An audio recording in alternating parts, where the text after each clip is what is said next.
اور آج کرکٹ کے نام IPL کے نام پر اب یہ دیکھیں ایپلیکیشن بن کر کے آیا ہے، اسی میں آپ پیسے ڈال دو اور میچ میں جتنے پیسے لگانا ہے لگاؤ، شروع میں جو لگاتا ہے اسے لگ کر کے بھی آ جاتے ہیں۔ عزیزان گرامی وقار، رزق حلال کے دروازے آج بھی کشادہ ہیں، بہت ہیں، لیکن آج معاشرے کو میں دیکھ رہا ہوں کہ جن کی آج سب سے زیادہ ایکٹیویٹی بڑی ہوئی ہیں مسلمانوں کی۔ آپ کو معلوم ہے سب سے زیادہ لوٹے کون جاتے ہیں؟ مسلمان لوٹے جاتے ہیں۔ دنیا کو یہ معلوم ہے کہ یہ ایسے ہیں جو محنت کم کرنا چاہتے ہیں اور کمانا زیادہ چاہتے ہیں، ان سے کام کاج زیادہ نہیں ہوتا مسلمانوں سے، تو ان کو راتوں رات بادشاہ بننے کی فکر ہوتی ہے۔ آپ دیکھ لینا جا کر کے، تجزیہ کر لو، لاٹری لگانے میں سب سے زیادہ وہ مسلمان آگے ہوں گے۔ ان کو ایسا لگتا ہے کہ راتوں رات میں کروڑ پتی بن جاؤں گا۔ چیٹ فنڈ کمپنیاں جتنی آتی ہیں اس میں مال مسلمانوں کا لگتا ہے۔ یہ چیٹ فنڈ کمپنیاں آتی ہیں جو 1,00,000 کو 2,00,000 بناتی ہیں سال بھر کے بعد، اور دیتی بھی ہیں شروع میں، اور اس کے بعد چند سالوں کے بعد پورا کا پورا مال لے کر کے فرار ہو جاتی ہیں۔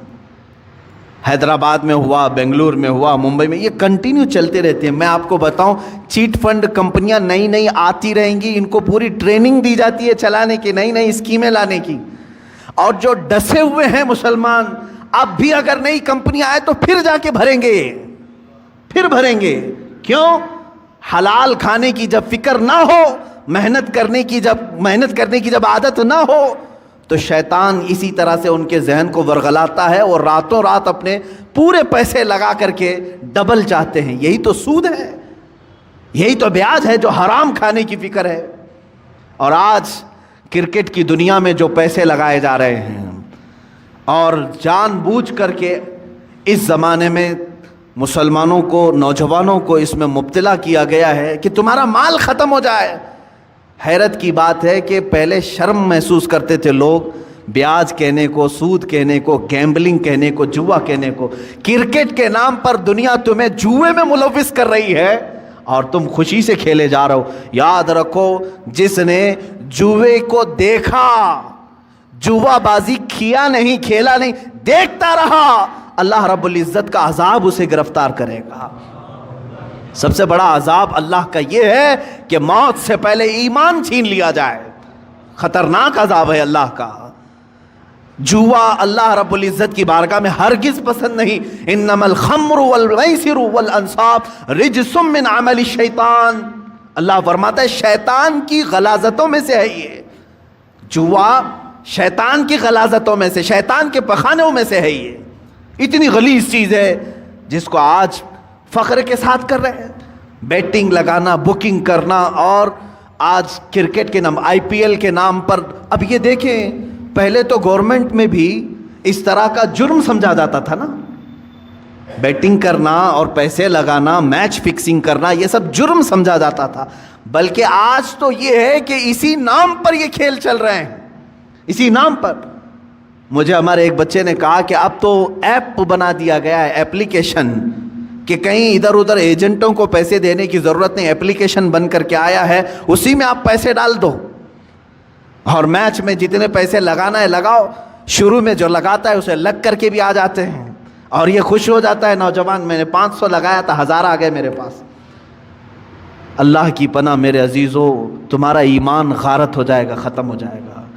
یہ میچ فکسنگ کے معاملات، بکنگ، بیٹنگ، یہ پورا کا پورا جوا کھیل رہے ہیں بچے ہمارے۔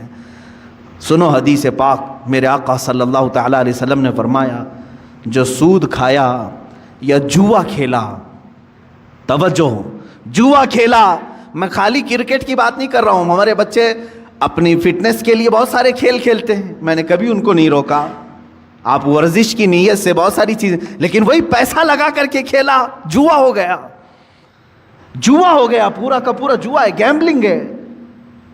حدیث پاک میں ہے، جو جوا کھیل کر کے آیا، سود کا لقمہ کھا کر کے، اگر وہ مسجد میں آ بھی گیا اور وضو کیا، میرے آقا فرماتے ہیں اس نے خنزیر کے خون سے اپنے ہاتھ اور پیروں کو دھویا ہے، اس نے اپنے چہرے کو اور اپنے ہاتھوں کو خنزیر کے غلیظ جانور کے خون سے رنگا، اس کا کوئی وضو نہیں ہے، اس کی کوئی نماز نہیں ہے۔ اے مسلمانوں، کیا تم یہ چاہتے ہو کہ تمہاری عبادتیں منہ پر مار دی جائیں؟ بچوں کو آج مجھے بیدار کرنے کی ضرورت ہے، اس لیے میں نے آج گفتگو کی۔ اے میرے عزیزو، یہ دنیا جو تماشے دکھا رہی ہے یہ تماشے ہیں۔ یہ جو دنیا لہو و لعب کی باتیں کر رہی ہے، قرآن نے بہت پہلے فرما دیا انما الحیات الدنیا لہو و لعب، دنیا کی پوری زندگی کھیل کود ہے، تماشا ہے۔ چند دنوں کے بعد ویرانی آ جائے گی، چند دنوں کے بعد سناٹا ہے۔ بعض بزرگوں نے یہ فرمایا پوری دنیا کی مثال اسٹیڈیم کی طرح ہے، کھیل کی طرح ہے۔ پلیئرز آ رہے ہیں، لوگوں کے دیکھنے کی بھیڑ جمع ہے، آوازیں ہو رہی ہیں، کھیل ختم ہوا، ساری سیٹیں خالی، پلیئر بھی چلے گئے، بچا کیا؟ خالی گراؤنڈ۔ تمہاری زندگی دنیا میں ایسی ہی ہے، تم آئے ہو ہنسی خوشی کھیل کود سب چیزوں میں اپنی زندگی ختم کیے، اچانک ملک الموت کا پنجہ پڑے گا، اور پھر جب تم قبرستان میں لے جائے جاؤ گے تو سارا کا سارا سناٹا ہوگا، کچھ نہیں، اب دنیا کا شور شرابہ کچھ نہیں۔ وہاں پھر سزا دینے والے فرشتوں کی چنگار سنائی دے سکتی ہے۔ عزیزان گرامی وقار، ہمارا جب عقیدہ آخرت پر ہے، آخرت پر، مجھے ایک بڑی اچھی بات یاد آتی ہے۔ ایک بڑے عالم دین تھے، ان کے متعلق میں نے پڑھا، وہ ٹرین میں سفر کر رہے تھے، سامان کچھ زیادہ ہو گیا تھا اور اس کی فیس بھرنی تھی، جو پینلٹی ہوتی ہے، یا تو پھر اس کا گورنمنٹ کو بھرنا تھا چارج۔ ٹی ٹی جو تھا اس نے کہا مولانا صاحب رکھ لیجئے، میں ہی ہوں سفر پر، اگلے اسٹیشن تک میں ہوں، میرے بعد جو ٹی ٹی آئے گا اس کو میں نے کہہ دینا ہے، میں بتا دوں گا کہ مولوی صاحب سفر پر ہیں، وہ بھی آپ کو کچھ فائن نہیں لگائے گا اور آگے اسٹیشن تک آپ کو چھوڑ دے گا۔ مولانا صاحب نے پوچھا کہ وہ کہاں تک چلے گا؟ آپ تو اگلے اسٹیشن تک جائیں گے، میرے سامان کی کوئی پوچھ تاچھ نہیں ہوگی، دوسرا ٹی ٹی آئے گا جس کو آپ بولیں گے وہ کہاں تک جائے گا؟ کہا ٹرین جہاں تک جائے گی وہ ٹی ٹی رہے گا۔ تو انہوں نے کہا نہیں، مجھے اور آگے تک جانا ہے، مجھے اور آگے تک جانا ہے۔ کیا وہ ٹی ٹی وہاں تک آئے گا؟ کہا کہاں تک جانا ہے؟ کہا مجھے میدان محشر تک جانا ہے، وہاں تک جانا ہے۔ اگر وہ تمہارا ٹی ٹی وہاں پر بھی سفارش کر دے گا اور اللہ سے میرے اس جرم کی سزا کو کم کروا دے گا، میں خاموش بیٹھتا ہوں، تم مجھ سے چوری کروا رہے ہو۔ انہوں نے اپنا وہ معاوضہ بھر دیا، اور ظاہر سی بات ہے اس ٹی ٹی کے دل میں بھی خوف خدا ایسا آیا، اس نے خود بیان کیا، اس کے بعد زندگی بھر کبھی میں نے حرام لقمے کی طرف ہاتھ نہیں بڑھایا۔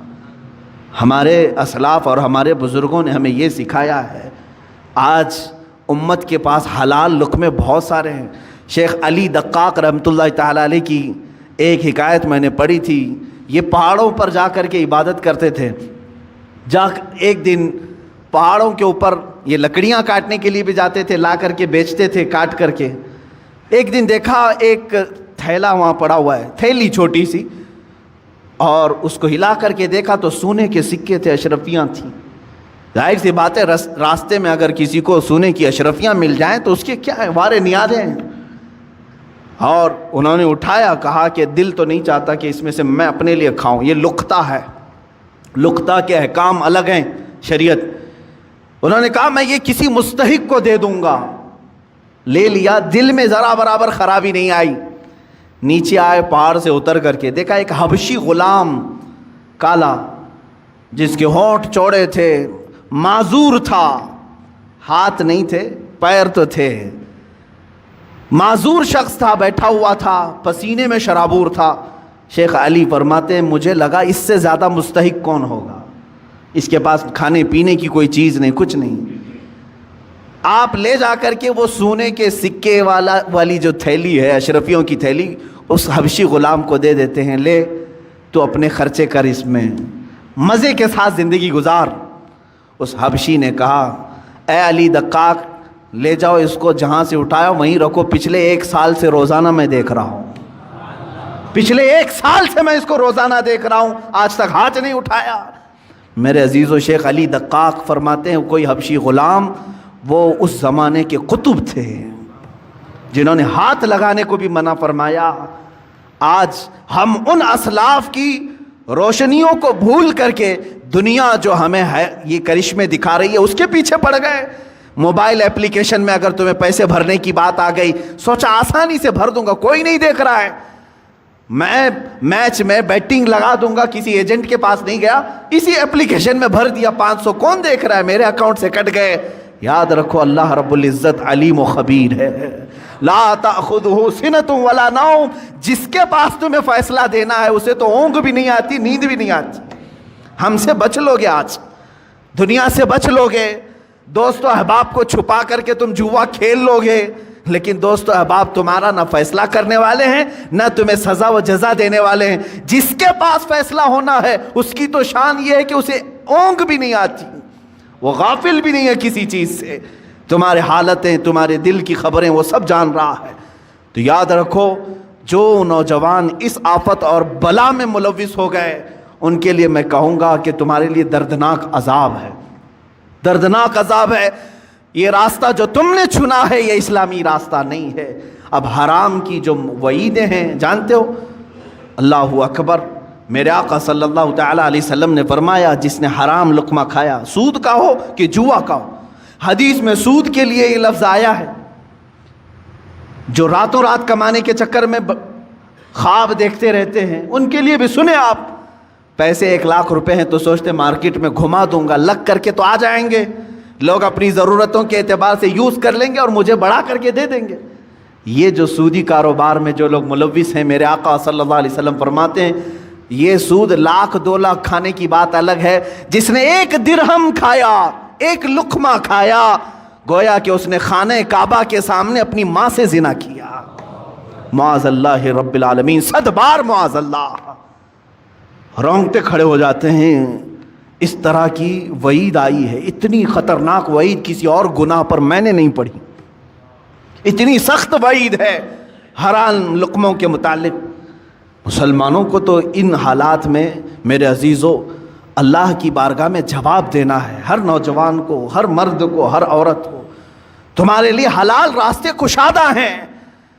تم نہیں جانتے کہ اپنے محنت سے کمانے کے متعلق میرے آقا صلی اللہ علیہ وسلم نے کیا فرمایا؟ فرماتے ہیں اللہ رب العزت کی بارگاہ میں سب سے پسندیدہ عمل کیا ہے؟ دیکھیں تقریباً اللہ تعالیٰ نے 1,24,000 کم و بیش نبیوں میں ایک لقب میرے آقا کو عطا فرمایا، اس لقب کے ساتھ کسی اور نبی کو نہیں بلایا گیا، حبیب اللہ، اللہ کا حبیب، حضور صلی اللہ علیہ وسلم کو کہا گیا حبیب اللہ۔ لیکن یہی لقب اللہ تعالیٰ نے ایک اور جگہ فرمایا، میرے آقا صلی اللہ علیہ وسلم فرماتے ہیں الکاسب حبیب اللہ، اپنے ہاتھ سے حلال کھانے والا بھی حبیب اللہ ہے، اپنے ہاتھ سے محنت کر کے حلال کھانے والا حبیب اللہ ہے۔ ہاتھ سے محنت کر کے کھانے کا مطلب یہ نہیں ہے کہ پھوڑا اٹھائے، کدالی اٹھائے، یہی نہیں ہے۔ ہاتھ سے محنت کرنے کے بہت سارے معاملات ہیں، تم آفس میں بیٹھ کر کے ورک کر رہے ہو، یہ بھی محنت ہے تمہاری، تجارت کے دیکھ ریکھ کر رہے ہو، یہ بھی محنت ہے تمہاری، لیکن حرام راستے پر نہ گیا ہو، کاشتکاری کرنے والا حلال کما رہا ہے، ٹھیلا کھینچنے والا حلال کما رہا ہے۔ عزیزان گرامی، حلال کمانے میں کبھی اپنے آپ کو ہلکا بھی مت جاننا کہ عیب ہے یہ۔ قلیوبی میں نے ایک حکایت پڑھی، اللہ اللہ، میرے آقا صلی اللہ تعالیٰ علیہ وسلم کے متعلق، اے نوجوانوں، تم راتوں رات بیٹھ کر کے پیسے لگا کر کے اپنے گھر میں حرام کے لیے دروازے کھول رہے ہو، سنو اپنے اس آقائے امت صلی اللہ علیہ وسلم کی بارگاہ میں، سید الانبیاء، سید المعصومین، سید الاصفیاء، حبیب کبریا صلی اللہ تعالیٰ علیہ وآلہ وصحبہ وبارک وسلم، حسنین کریمین کے گھر آئے ہیں، دیکھا بچے بھوکے ہیں، سیدہ نے کہا کہ ابا جان گھر میں کوئی چیز نہیں ہے، کھجور تک نہیں ہے بچوں کو کھانے کے لیے۔ حضور اکرم صلی اللہ علیہ وسلم نے کیا فرمایا؟ اے فاطمہ، میں جاتا ہوں، دیکھتا ہوں کہ کوئی مزدوری مل جائے تو میں کروں گا اور کما کر کے لاؤں گا۔ کون کہہ رہا ہے؟ اللہ کے حبیب صلی اللہ علیہ وسلم۔ مولانا شہاب الدین قلیوبی نے یہ حکایت لکھی ہے، فرماتے ہیں کہ میرے آقا صلی اللہ تعالیٰ علیہ وسلم مدینے کے باغیچوں کو دیکھتے ہوئے گئے، دور ایک باغیچے کے پاس آپ نے دیکھا کہ ایک مالک باغیچے کا پانی کنویں سے نکال کر کے ڈال رہا تھا درختوں پر۔ حضور اکرم صلی اللہ تعالیٰ علیہ وسلم نے ارشاد فرمایا، کیا مجھے یہاں تیرے باغیچے میں کوئی کام مل سکتا ہے؟ اس نے کہا ہاں، تم میرے اس کنویں سے ڈول گھڑا پانی بھر کر کے درختوں پہ ڈالو، میں بدلے میں کھجوریں دوں گا۔ ایک گھڑا پانی ڈالو گے تو 2 کھجوریں دوں گا۔ اللہ کے حبیب صلی اللہ تعالیٰ علیہ وسلم نے رسی لی، اس گھڑے کو باندھا، ڈول کو باندھا اور پانی کھینچنا شروع فرمایا اور اپنے ہاتھوں سے اٹھایا اور درخت پر ڈالا، درخت کو سینچا، 2 3 4 درختوں کو سینچا، چوتھی یا تیسری مرتبہ رسی ٹوٹ گئی اور گھڑا ڈول کنویں میں گر گیا۔ یہ اللہ کے حبیب صلی اللہ تعالیٰ علیہ وسلم کی بات کر رہا ہوں۔ میرے عزیز بچوں، نوجوانوں، جب تمہارے ہاتھ میں حرام کاریاں شیطان دے دے تو میرے نبی کو یاد کر لینا اس دن۔ میں آج کیا کر رہا ہوں؟ مدینے کے تاجدار صلی اللہ تعالیٰ علیہ وسلم اپنے ہاتھ سے رسی کھینچ کر کے، ان کو تو اللہ جنت کے دسترخوان اتارتا تھا، لیکن اپنی امت کے لیے میرے آقا نے یہ درس دیا۔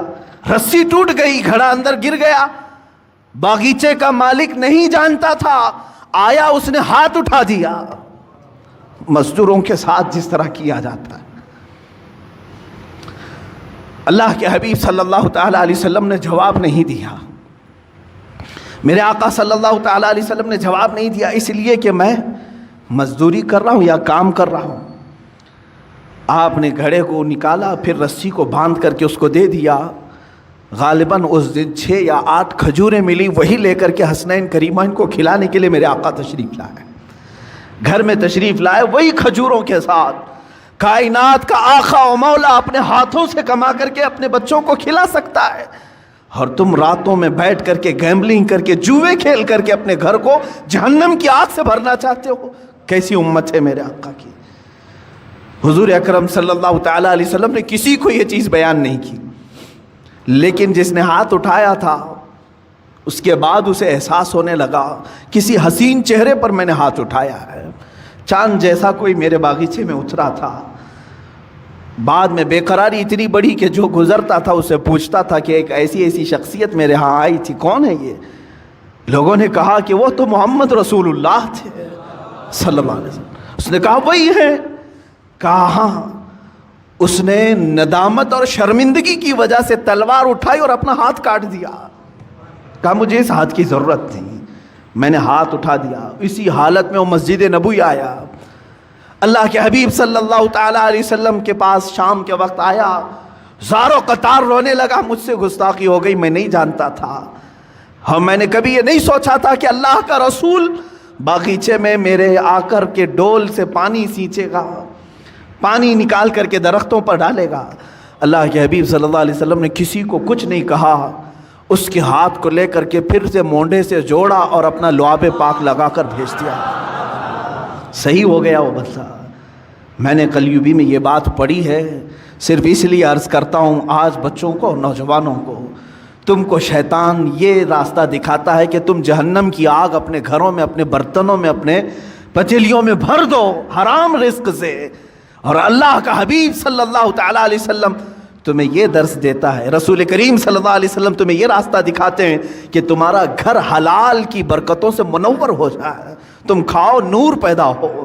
جس کے گھر میں حلال رزق ہوتا ہے اس کو عبادتوں کا ذوق بڑھ جاتا ہے، اس کے سجدوں میں لذت زیادہ ہو جاتی ہے، وہ مسجد سے نکلنے کی خواہش کبھی نہیں کرتا، وہ اللہ کی بارگاہ میں ملاقات کی خواہشیں زیادہ کرنے لگ جاتا ہے۔ حلال جب جسم کے اندر نہ ہو تو پھر اس کے پیٹ میں غلاظتیں ہی زیادہ، افکار و نظریات خراب، پراگندہ اور ہمیشہ حرام کاری کرنے کی خواہشیں پیدا ہونے لگتی ہیں۔ سیم یہی مثال ہے کہ اس پیٹ میں تم غلاظت ڈالو گے، ہاتھوں اور پیروں سے غلیظ کام ہی ہوں گے۔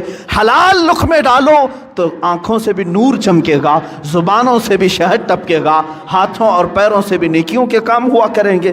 رزق کا بڑا اہم رول ہے اسلامی زندگی میں۔ اگر مسلمان اس کی توجہ نہیں کرتا تو میں سمجھتا ہوں وہ ظاہری مسلمان ہے، باطن میں جہنم کی آگ بھر رہا ہے، باطن میں دوزخ کی آگ بھر رہا ہے۔ سیدنا حبیب اعجمی رحمۃ اللہ تعالیٰ علیہ کے بھی متعلق یہی ہے، وہ سود کا کاروبار کرتے تھے، لیکن ایک دن ان کی بیوی نے دیکھا کہ گھر میں پتیلی رکھے ہیں، گوشت اور سالن چڑھا کر کے گئے، پکنے کے بعد دیکھا تو پوری کی پوری ہانڈی میں خون بھرا ہوا تھا، سود کی رقم تھی۔ بیوی نے کہا کہ یہ جب لوگوں کا سود لیتے ہو تو یہی ہوگا، ہو سکتا ہے اللہ تعالیٰ تمہیں اپنی طرف بلانے کے لیے نشانی دی ہے، ورنہ تو اکثر کو اللہ تعالیٰ نشانی بھی نہیں دیتا۔